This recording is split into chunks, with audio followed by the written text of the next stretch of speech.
For the social libertarians out there like me, I have some good news for you coming out of California. As of January 1st, 2018, California will become the 7th state in the U.S. to have legalized recreational marijuana. As well as this, I have more good news. 12 other states are in a position where legislation will be written and voted on probably within this year about legalizing marijuana in those states. And this really isn't coming out as a surprise to me, considering over 60% of the American people want marijuana to be legalized. And we all know that's not going to happen at the level of the federal government, considering how the pharmaceutical industry and the private prisons just have a strong hold on these politicians. And they're not going to do something like that. It's going to mess with them. So, according to Business Insider, the legalization of marijuana is going to bring California about $3.7 billion in tax revenue in 2018 and $5.1 billion in tax revenue in 2019. And if these projections hold out to be true, this will actually mean that marijuana will be a bigger source of money to the government than alcohol.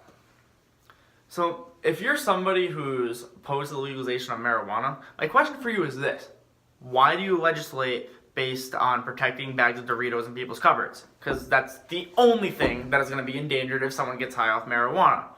Further, you cannot say, I'm for small government, except I'm going to control what mental state you're in when you're in your house. That's not how it works. It's completely contradictory. Either you're for a small government that's not going to control that, or for your big authoritarian government that will control your mental state. Further, if just my freedom isn't enough of a reason for you to support the legalization of marijuana, how about the fact that it's going to lower the crime in the streets? Now, if you have an issue on the black market, what do? You solve it on the streets. If you have an issue with something, with an industry that's regulated and on the radar of the government, how do you solve that? You go to court in a suit and a tie, and we'll get that. There wasn't violence. Third, let's talk about the fact that marijuana is just completely arbitrarily picked to be illegal. Like, alcohol and cigarettes are far worse for you, but obviously they're still legal. Every year, about 30,700 people die thanks to alcohol, via things like alcohol poisoning. Every year, 480,000 people die from cigarettes. How many people die from marijuana per year? It's a donut, bitch. 0. No people die from marijuana every year. You just can't overdose on it, and it's not going to ruin your life.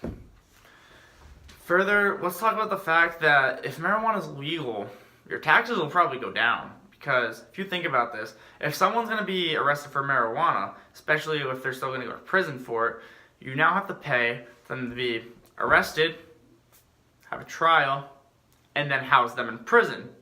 However, if this is legal, you're no longer paying for any of this, and that's more money in your pocket. And I don't know about you, but I'm all for having more money in my pocket, more freedom, less crime. But that's just me. This is Dan from Policy Talk.